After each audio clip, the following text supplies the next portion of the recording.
Graça e paz, meus irmãos, tudo bem? Bom, a gente vai hoje estar fazendo mais um vídeo aqui, e a gente vai estar aí compartilhando, conversando sobre algumas coisas, não é isso? Nós nos comprometemos, né? Eu me comprometi com os irmãos a fazer, né, uma série de vídeos tocando cada capítulo da nossa Confissão de Fé, a Confissão de Fé Batista de Londres, de 1689, e também tocando cada uma das perguntas do nosso catecismo, o catecismo puritano. Então, nós temos a nossa Confissão de Fé em mãos, nós subscrevemos essa confissão, né? Confissão de Fé Batista de Londres, de 1689, e esse catecismo que nós temos tomado como o nosso padrão doutrinário. E eu me comprometi a nós estarmos fazendo uma série de vídeos sobre essas questões aí. Esse vídeo, então, será um vídeo introdutório para as duas séries. Uma será sobre a Confissão de Fé e trataremos dos 32 capítulos, passando um por um. O outro será tomando cada pergunta do catecismo e avaliando, né, segundo a resposta, a pergunta e resposta, e fazendo um comentário a partir do que está sendo ensinado ali, a partir das escrituras, abrir um pouco mais aqueles assuntos ali. Então, para isso, eu quero trazer uma palavra introdutória, que vai servir para os dois, para as duas séries, para as duas sequências que a gente vai fazer aí à medida que os dias forem passando. Né? E isso terá, essa conversa de hoje terá como tema a importância da confessionalidade. Temos ouvido sobre isso recentemente, quando estamos juntos, né, como congregação local, nos tem sido aberto sobre isso. Então, quero deixar também uma palavra sobre essa realidade aí, descrita, quando nós abrimos a Escritura aqui na carta de Judas. Vamos ler a carta de Judas. Na carta de Judas, no versículo 3. Judas, verso 3. Amados, quando eu me empenhava para escrever-lhes a respeito da salvação que temos em comum, senti que era necessário corresponder-me com vocês para exortá-los a lutar pela fé que uma vez por todas foi entregue aos santos. Pois certos indivíduos, cuja sentença de condenação foi promulgada há muito tempo, se infiltraram no meio de vocês sem serem notados. São pessoas ímpias que transformam em libertinagem a graça do nosso Deus e negam o nosso único soberano Senhor, nosso único soberano e Senhor Jesus Cristo. E negam, olha só, transformam em libertinagem a graça do nosso Deus e negam o nosso único soberano e Senhor Jesus Cristo. Esse texto é um texto muito interessante, porque o nosso irmão Judas, ele entendeu que deveria deixar algo escrito para a igreja, e quando ele se propôs, o Espírito Santo imediatamente mudou o seu foco. Ele achou que o Espírito Santo iria direcioná-lo a falar sobre um assunto, mas quando ele de fato começou a realizar aquilo para o qual o Espírito Santo estava chamando naquele momento, né, o conduzindo, então ele percebeu pelo próprio Espírito Santo que ele deveria escrever o que está aqui. Não é isso?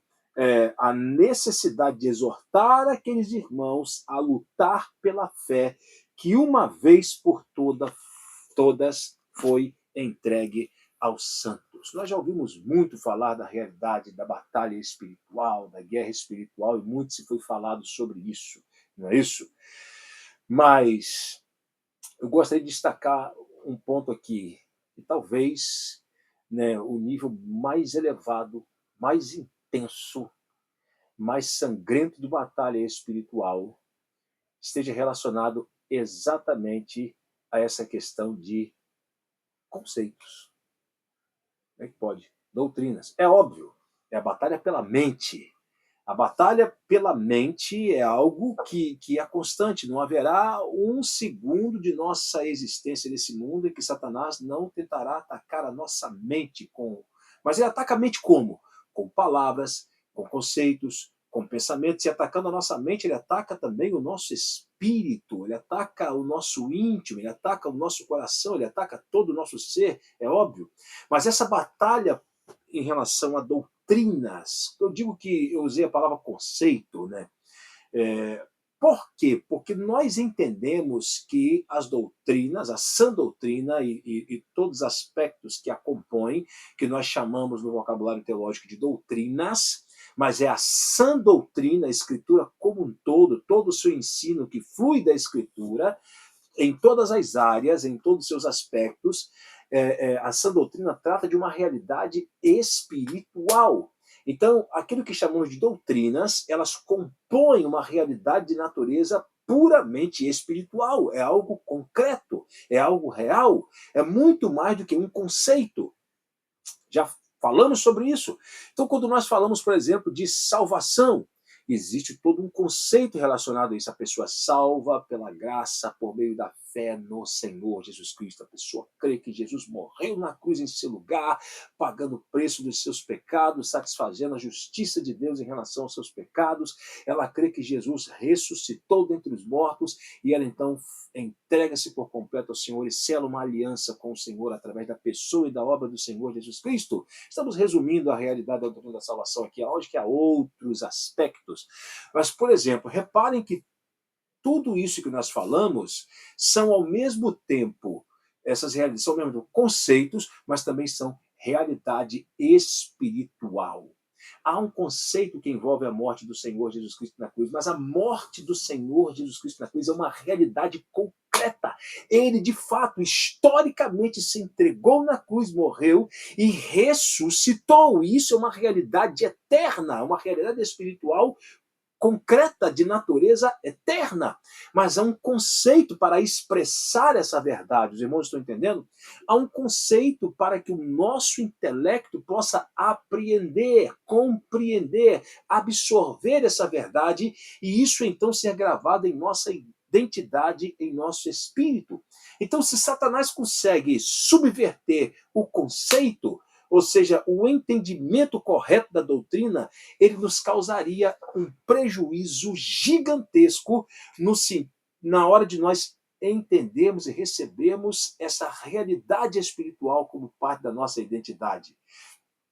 Vamos observar como a batalha espiritual em relação à palavra, ao conceito, à doutrina nesse sentido, é óbvio que o intuito é que a realidade espiritual não faça parte de nós, ou fique bloqueada, ou fique anulada, subdesenvolvida, no caso dos que são de fato discípulos do Senhor Jesus Cristo. Eles têm crises de identidade, eles não saibam exatamente quem eles são, eles não consigam fluir devidamente na vida espiritual, em sua comunhão, em sua relação pessoal com o Senhor Jesus Cristo. Eles fiquem sempre aquém, eles permaneçam como aquilo que está em Hebreus capítulo 5. Vocês já deveriam ser mestres pelo tempo. Então, nós entendemos que a batalha espiritual acerca das doutrinas é algo que compõe a igreja desde o início. Voltando ao Éden, o Senhor deu uma palavra para Adão e assim para Adão e Eva. Bom, não comam da árvore que está no meio do jardim, árvore do conhecimento do bem e do mal. No dia em que vocês comerem, vocês morrerão. Um conceito, uma doutrina, um mandamento, um ensinamento. E como Satanás levou o primeiro casal à ruína, como Satanás conseguiu seduzir Eva e, através de Eva, levar Adão a comer do fruto da árvore do conhecimento do bem e do mal, e assim Adão coloca toda a humanidade na desgraça e na ruína do pecado. Como? Pervertendo o conceito que ela havia recebido, a doutrina, exatamente o entendimento foi atacado aqui. Ele foi lá e falou, não, o que Deus disse? Não, peraí, tem coisa errada aí. Não é bem assim. Não foi assim que Deus disse, ou seja, ele distorce o entendimento que ela havia recebido, que Deus havia dado para Adão e através de Adão para ela. E aí, então, nós vemos que o pecado chega até Adão, Adão também foi seduzido, se deixou levar de forma totalmente consciente e voluntária, ele lutou contra aquilo que ele tinha recebido e entendido com clareza. Ele acreditou, entre aspas, na falsa doutrina do ex-Lúcifer porque ele quis, e colocou toda a raça humana na desgraça. Nós observamos que boa parte do Novo Testamento foi escrito para combater exatamente isso. Olha, percebam, irmãos, como a batalha espiritual é intensa neste aspecto. Alguns ficam enxergando batalha espiritual, não, eu tenho que tirar o principado do país, eu tenho que fazer um ato profético não sei aonde para remover o principado da nação e etc, etc. Se perdendo em realidades e se esquecem de que a batalha espiritual séria, concreta, real, intensa está aqui, ó, pela devida compreensão da verdade, pela devida compreensão das escrituras. Então, se você quer entender o que é batalha espiritual, comece a enxergar isso. É pela compreensão da verdade. O próprio apóstolo Paulo diz o quê? Que o Deus deste século cegou o entendimento dos incrédulos para que eles não vejam a luz da glória de Deus, não vejam o evangelho, não creiam, não sejam salvos. Ele cegou o entendimento deles. Reparem isso, como? Trazendo para eles conceitos, ideias, fortalezas na mente que os impedem de enxergar a verdade como ela é.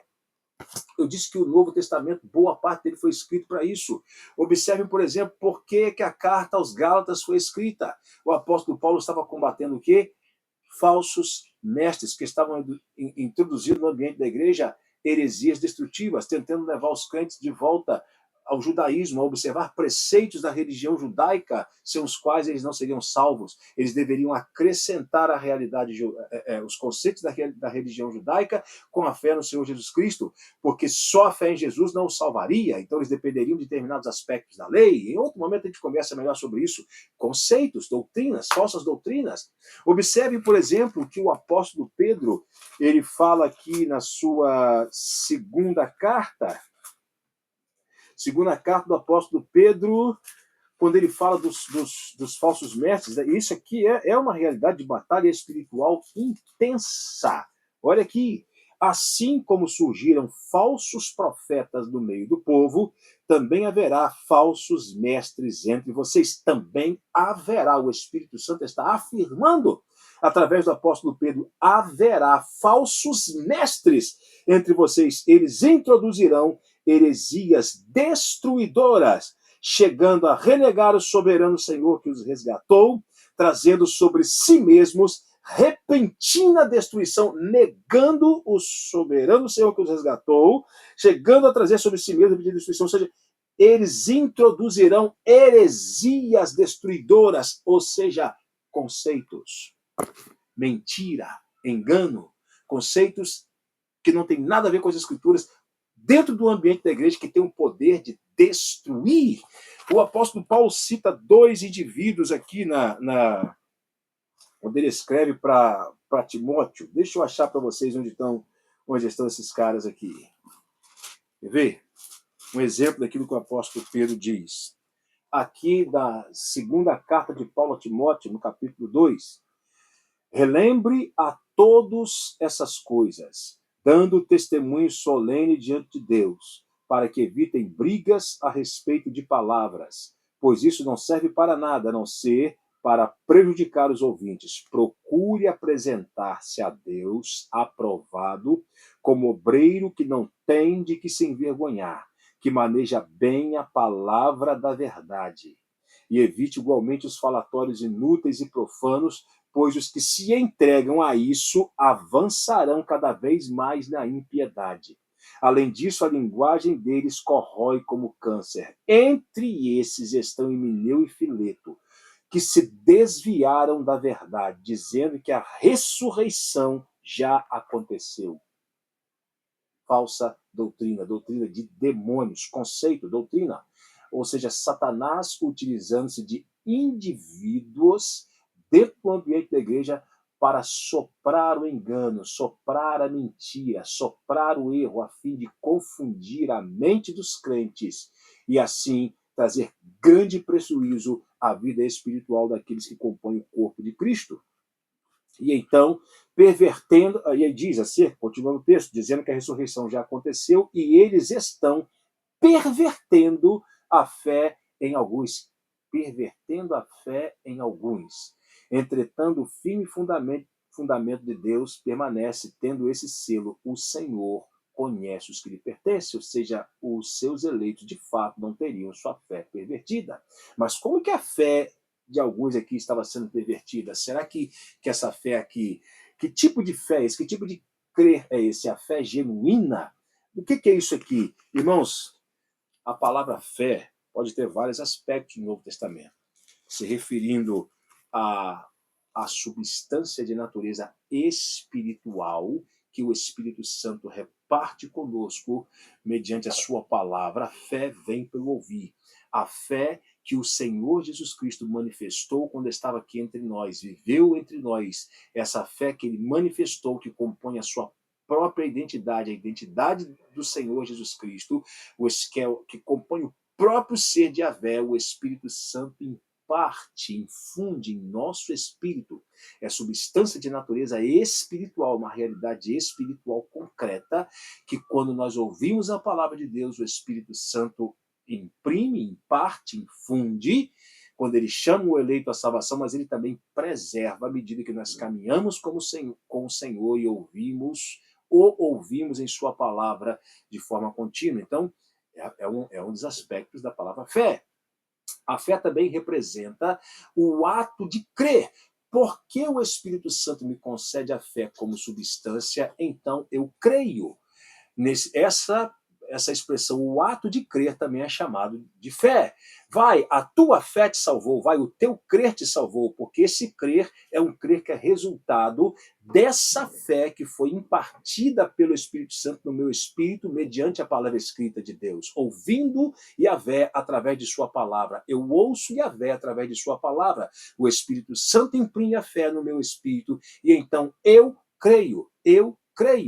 Então, o crer é meu, porque a fé me foi concedida. Então, há um certo sentido em que o Senhor diz, a fé é tua, porque o ato de crer é meu. O crer não é algo passivo, é algo ativo, que se manifesta em decisões, em ações e na confiança, porque eu recebo essa fé, esse testemunho no meu espírito de quem Deus é, e a própria fé que é resultado impressa através do testemunho de quem Deus é, de quem Yahvé é, dado pelo Espírito Santo. Quando eu ouço sua palavra, então eu confio, essa confiança absoluta, o ato de crer, que é resultado de uma fé verdadeira no meu espírito, uma fé que é resultado do ouvir a palavra escrita de Deus, que é obra do Espírito Santo e é preservada pelo Espírito Santo.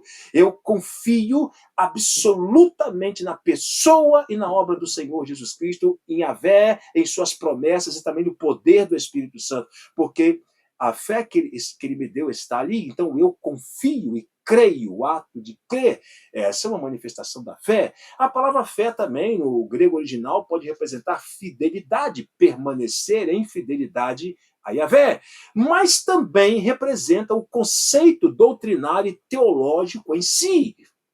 Então, quando o texto aqui diz que eles estão pervertendo alguns em sua fé, não é arrancar a fé que foi dada pelo Espírito Santo no Espírito, é perverter a mente deles, a teologia deles, a fé no sentido teológico. Talvez tais pessoas provavelmente nunca tenham nascido de novo e tenham experimentado um crer superficial, um mero acreditar.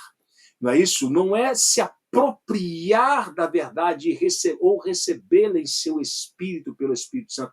É apenas acreditar que, de forma superficial, que algo é verdadeiro.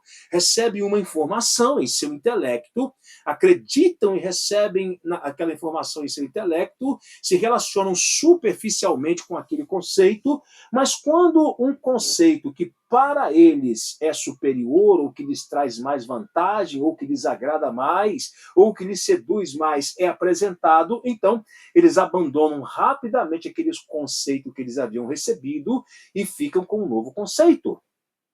Então essas pessoas podem ter recebido uma teologia boa e verdadeira, mas se relacionaram com a teologia bíblica apenas a nível de intelecto. Aquilo pode ter provocado algum resultado emocional, quando ouviram, oh, Jesus morreu por mim, e eu me emocionei ao ouvir isso. Novo nascimento não é emoção, não é. A obra do novo nascimento não é uma obra emocional. Guardem isso, em outra ocasião falaremos sobre isso.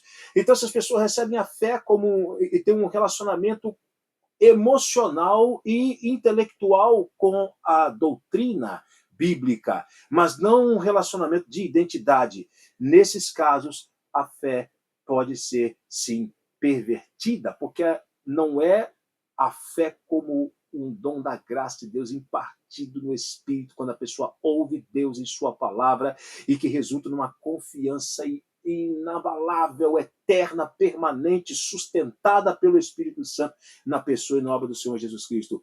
É como aqueles lá que a semente caiu e caiu no meio do solo pedregoso, criou raiz, mas a raiz não é profunda, então quando sai o sol seca e aí vai.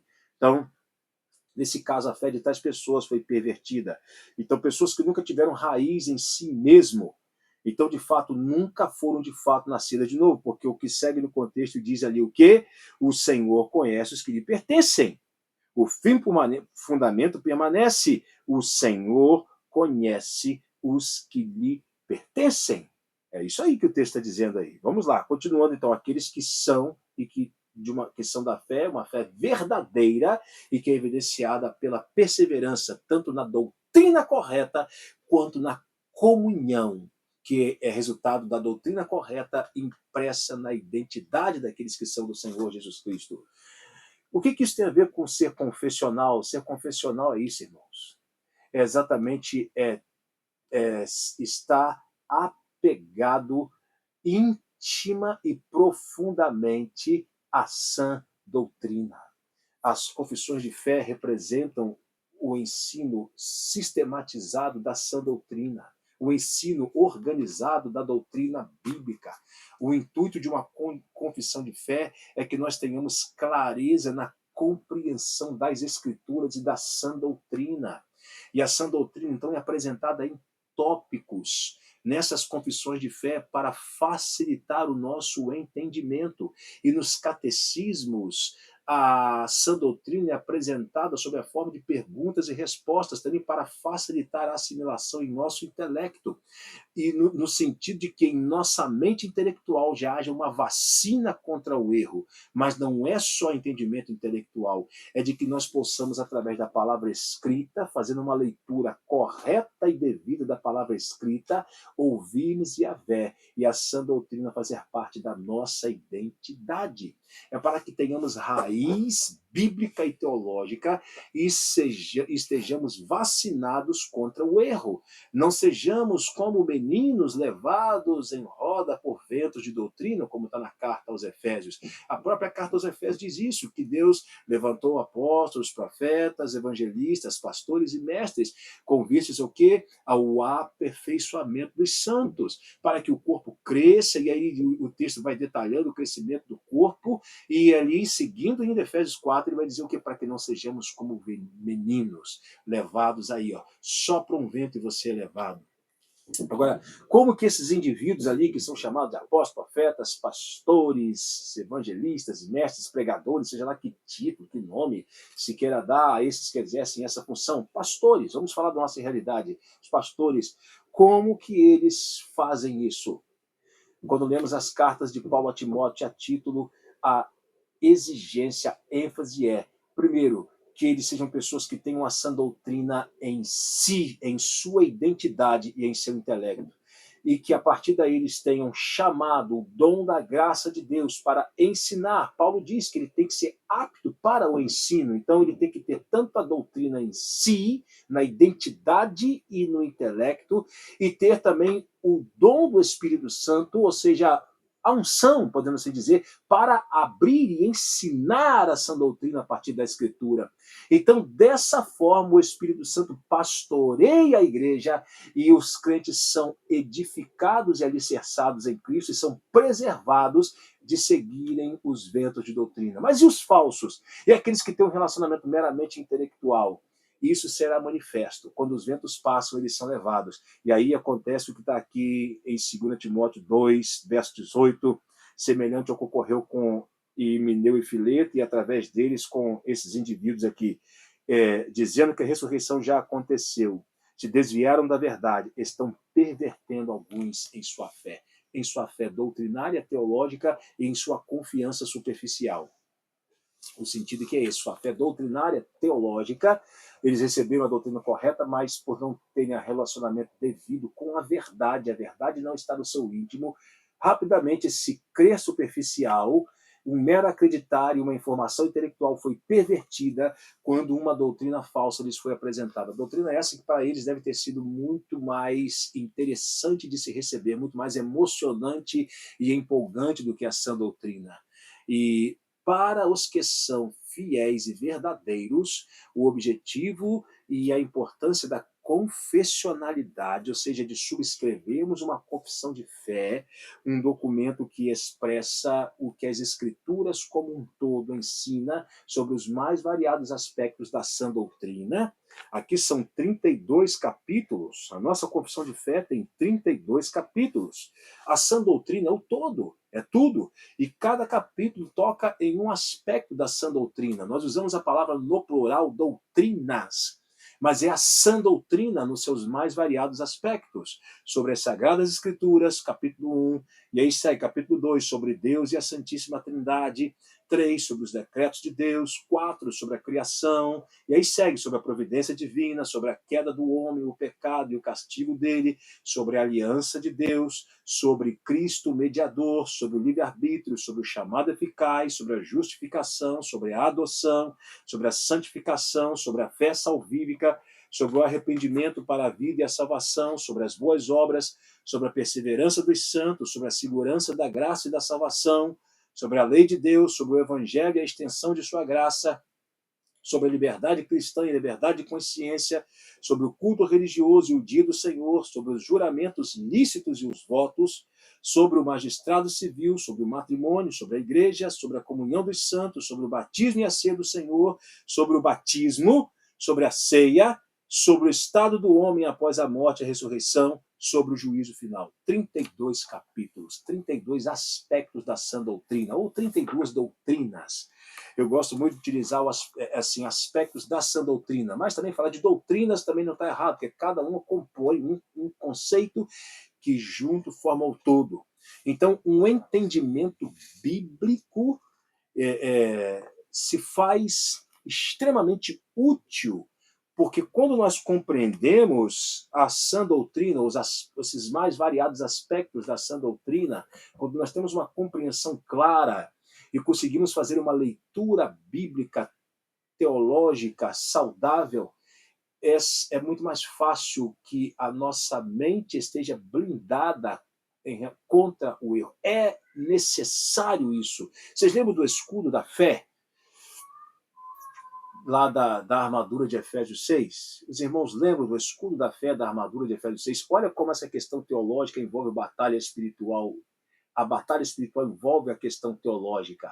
Porque Satanás, se conseguir perverter a verdade da mente, ele impede que uma pessoa chegue a Cristo, mas ele pode impedir que alguém chegue a Cristo, e a eleição fica onde? Bom, em outra ocasião nós tocaremos nessas questões. É óbvio que os que o Senhor escolheu para a salvação serão salvos, mas ele pode trazer grande prejuízo aos salvos em sua caminhada se ele conseguir introduzir doutrinas que não são bíblicas, conceitos distorcidos da palavra de Deus em sua mente, e ele consegue anular, ele consegue manter os crentes na imaturidade, ele consegue impedir que esses crentes fluam devidamente da sua relação com o Senhor, alguns conceitos que são chave para isso, e ele ataca isso, e é uma batalha, sim, espiritual.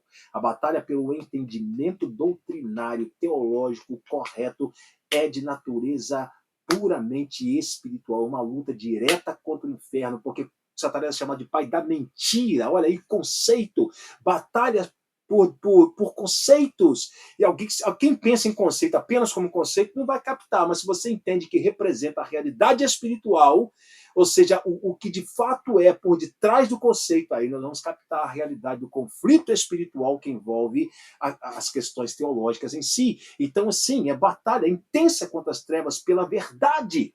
A batalha pela fé que uma vez foi dada aos santos, como lemos em Judas. Tanto a fé como identidade, quanto o crer, quanto o entendimento bíblico intelectual correto, está tudo ali dentro do que Judas diz. A batalhar pela fé em todos os aspectos, não em um só. E ele cita a questão dos mestres que tornariam em libertinagem a graça de Deus.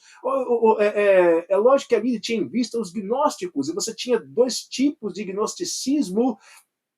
O gnosticismo que pregava um ascetismo extremo, que você não pode. Para o gnosticismo, a matéria era sempre má, ruim. Ruim, a matéria é ruim, é má, nada que é do mundo material presta, ela é ruim e é ruim por si, em si mesma.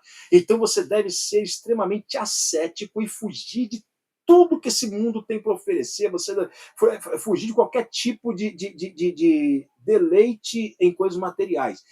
Era um ramo. O outro ramo dizia, já que a matéria é má e ruim em sua essência, em si, por si só, então você pode fazer o que você quiser, é ruim mesmo. Então, e o seu corpo é material, o seu corpo é ruim, se a matéria é ruim, o corpo é ruim, o seu corpo é ruim, não importa o que você faça, o corpo não é ruim, porque a Bíblia diz que tudo que Deus criou é bom.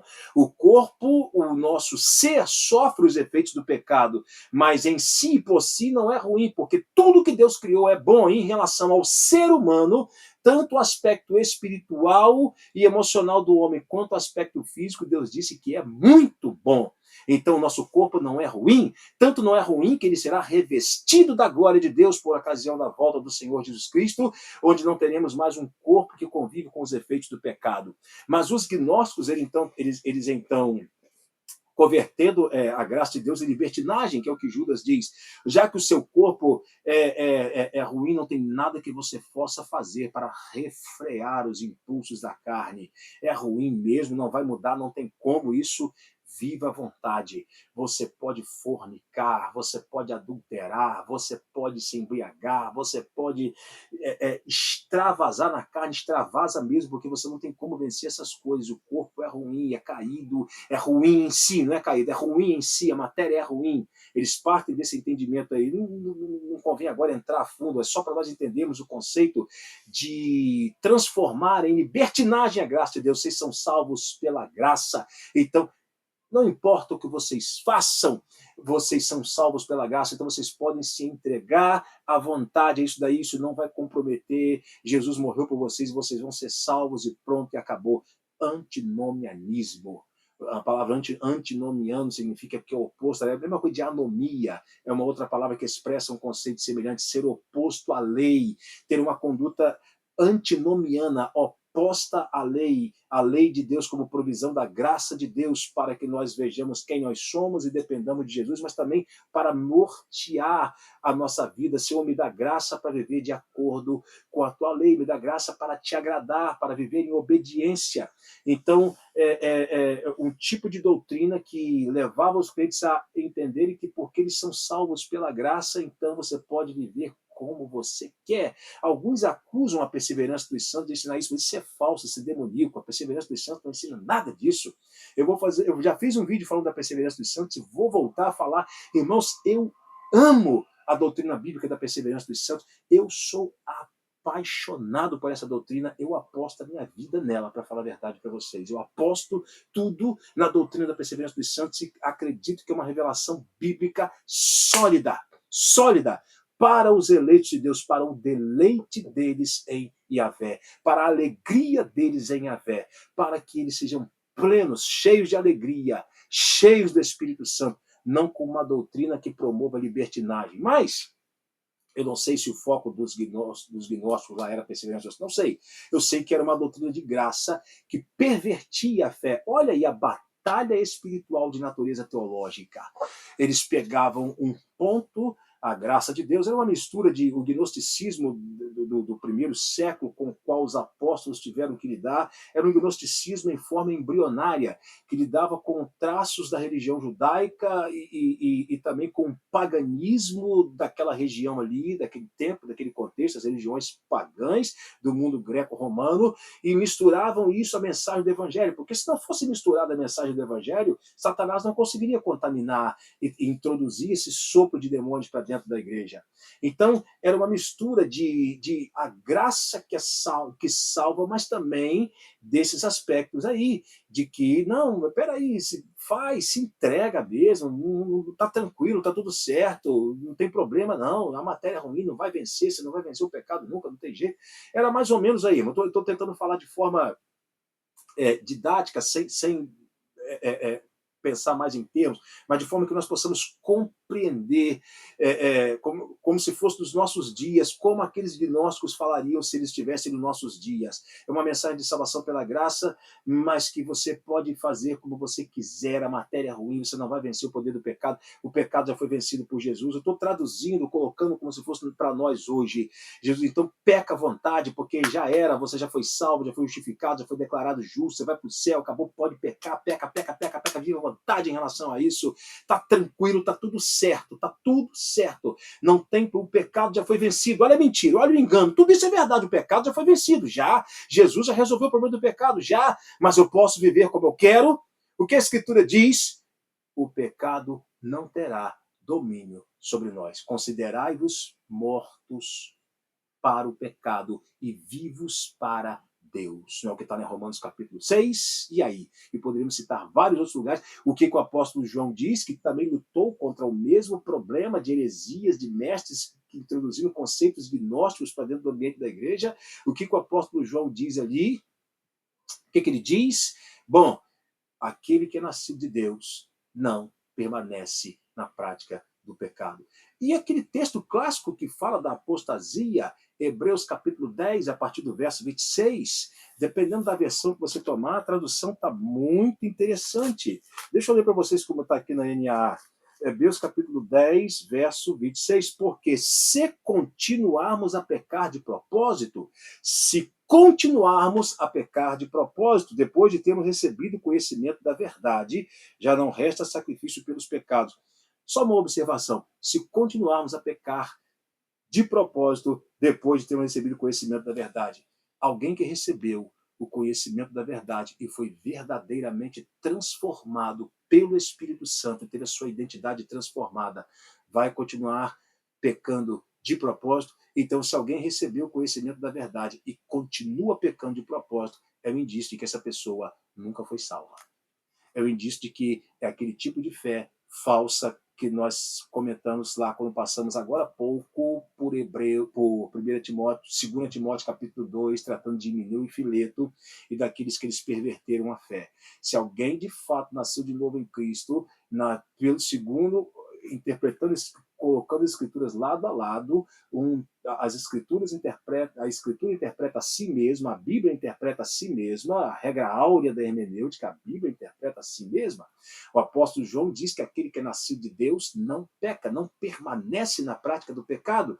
Então, colocando lado a lado, se alguém recebe o conhecimento pleno da verdade, como diz aqui, e continua na prática do pecado, não está dentro daquilo que João diz, não é nascido de Deus. Ou seja, se continuarmos a pecar depois de termos recebido, ou seja, continuar, ou seja, a pessoa nunca parou. A pessoa recebeu o conhecimento da verdade, mas nunca parou de pecar, ou seja, nunca houve mudança de vida, o coração nunca foi transformado, foi uma fé meramente intelectual.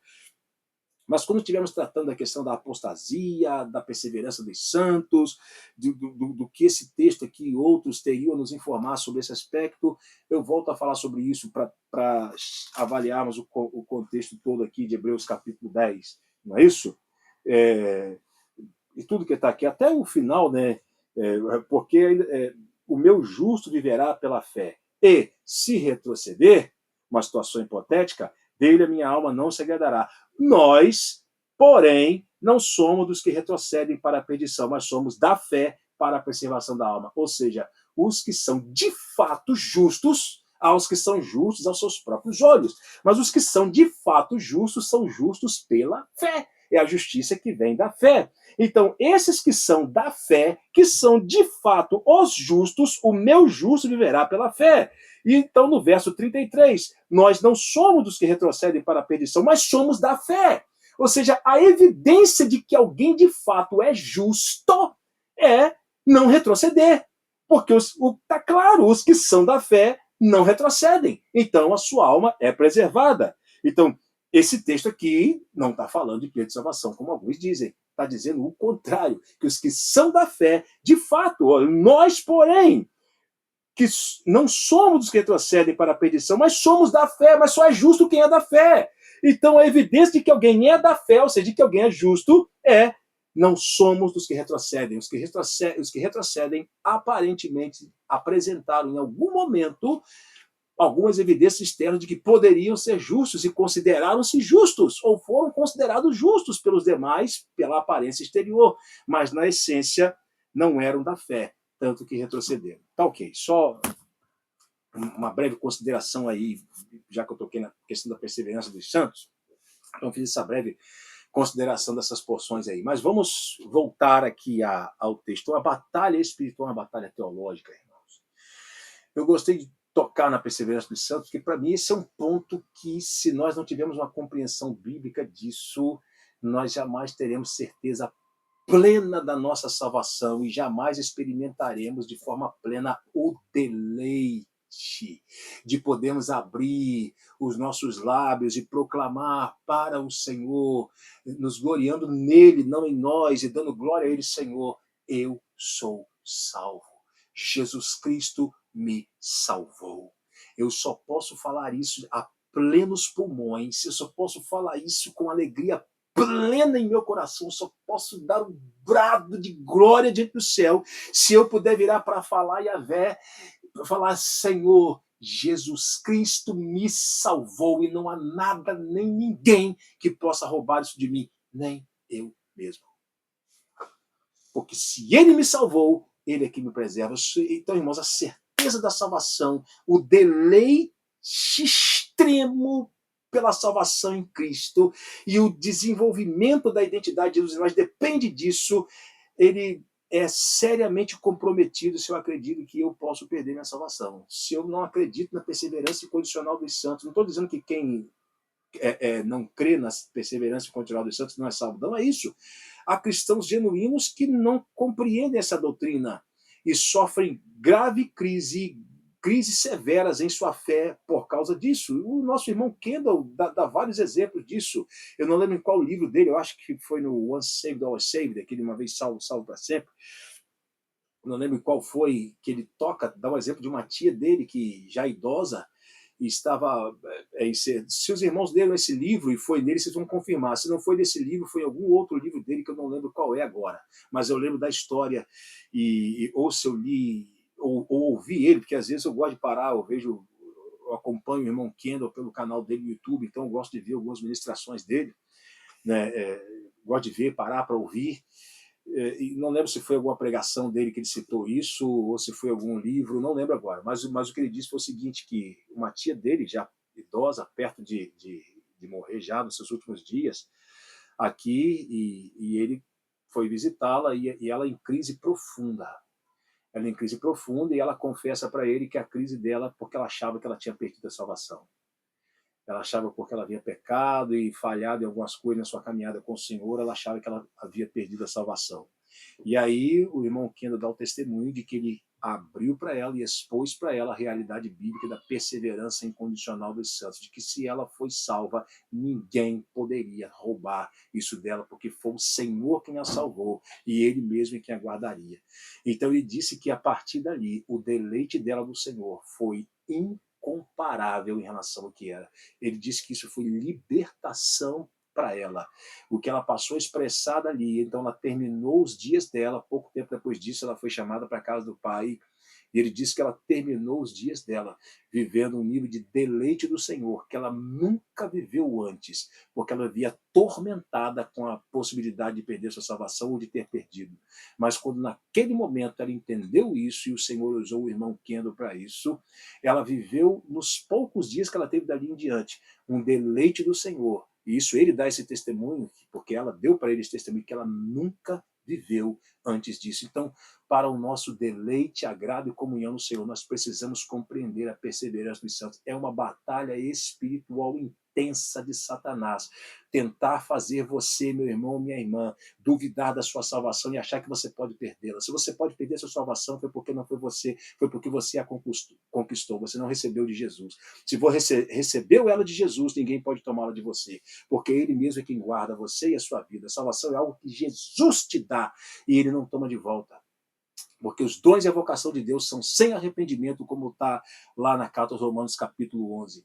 Particularmente, essa para mim, esse ponto para mim, eu estou me abrindo com os irmãos, esse ponto da perseverança para mim, é uma das minhas maiores alegrias. Portanto, longe de me comparar a ele, a distância, tanto no sentido de maturidade espiritual, piedade, conhecimento de Deus e também de conhecimento bíblico e teológico, a distância entre mim e o irmão Kendra é gigantesca. Longe de mim ter a presunção de me comparar a um irmão dessa envergadura, mas eu gostaria de fazer dele as minhas palavras. Ele diz isso, que ele aposta a vida dele nessa doutrina, e eu também aposto a minha vida nessa doutrina. E eu faço dessa doutrina um dos meus principais pilares. Por quê? Porque sinceramente, eu acredito que o entendimento dessa doutrina leva os crentes a experimentarem um nível de deleite na sua comunhão com Yahvé, que talvez nenhuma outra coisa nesse mundo faça. A certeza da salvação, a certeza da minha eleição, da minha vocação, da minha salvação eterna, não por minha causa, mas por causa de Jesus. O Pai prometeu, ele não volta atrás, ele não mente, ele não pode mentir. Jesus morreu para me salvar em meu lugar, e nada nem ninguém pode anular a eficácia do sangue de Jesus sobre mim. A justiça de Cristo me foi imputada, e foi Yahvé quem declarou isso, não por causa da minha santidade ou de uma obediência que ele veria em mim, por causa da sua graça. E o Espírito Santo é poderoso e fiel e competente o suficiente para preservar-me em Cristo até o fim, por mais difícil e complicado que eu seja. Por mais teimoso, complicado, difícil que eu seja, a minha salvação é a fidelidade de Yahvé a mim, e não necessariamente por minha causa em mim mesmo. É a fidelidade de Yahvé em mim. Mas é óbvio, você não tem que ser fiel, quem ser fiel até a morte e te daria a coroa da vida. Não é isso? Aquele que perseverar até o fim, esse será salvo. Claro, serei fiel e perseverarei até o fim. Mas é por causa da fidelidade dele em me conduzir nesse caminho. E não por causa das minhas forças. É por causa da fidelidade do Pai, da fidelidade do Filho, da fidelidade do poder do Espírito Santo, que ele que começou a boa obra vai terminar até o fim. Mas você estava falando de um assunto de confessionalidade e entrou nesse ponto e parece que mudou totalmente.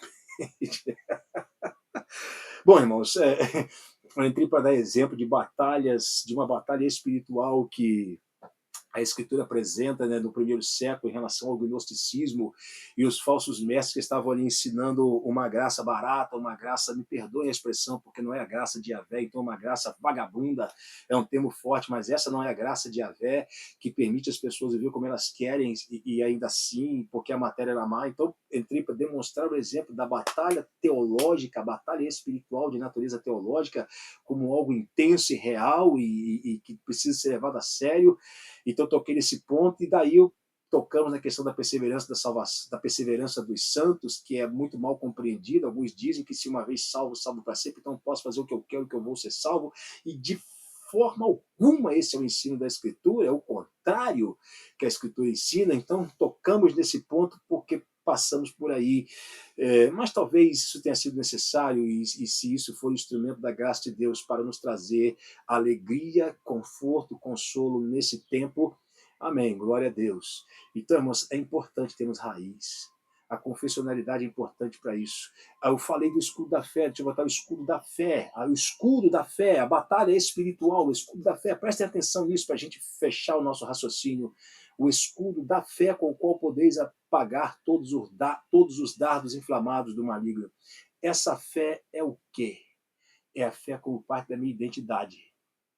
É a fé que é a substância espiritual que o próprio Senhor Jesus Cristo manifestou quando estava aqui entre nós, que o Espírito Santo imprime em meu espírito quando eu ouço Yahvé através da sua palavra escrita e que se manifesta no crer, mas que está ligado ao entendimento bíblico correto, à sã doutrina. Então há uma harmonia, o escudo da fé compõe o todo.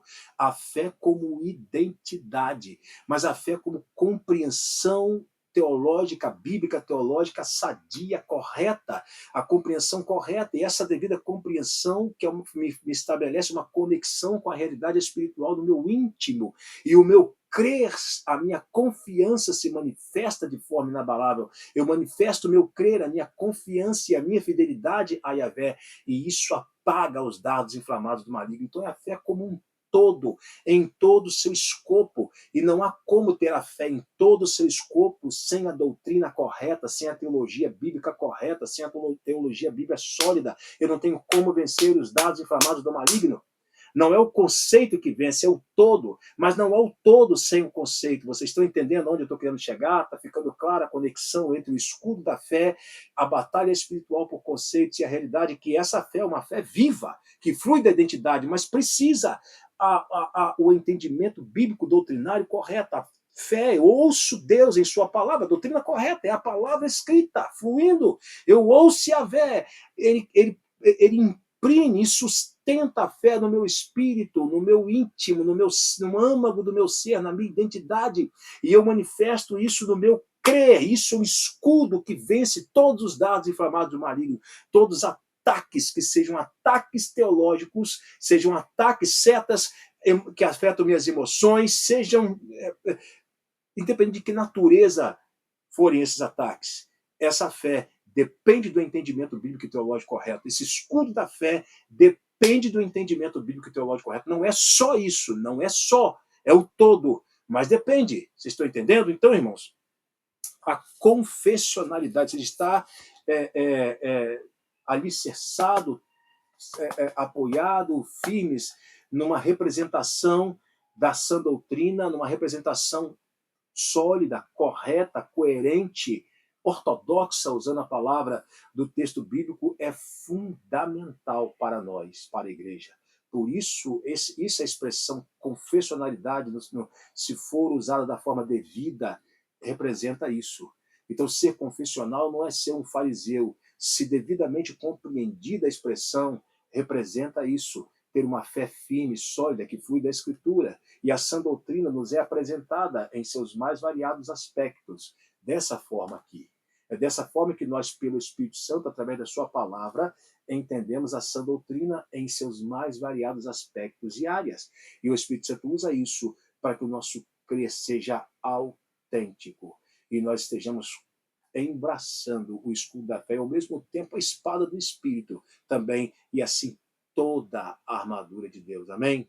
Vou parar por aqui, e esse texto fica com uma introdução para as considerações que faremos na confissão de fé e no nosso catecismo, quando estivermos pontuando ali tópico por tópico. Amém? Então, glória a Deus, e que o Senhor Jesus Cristo abençoe a todos, amados irmãos.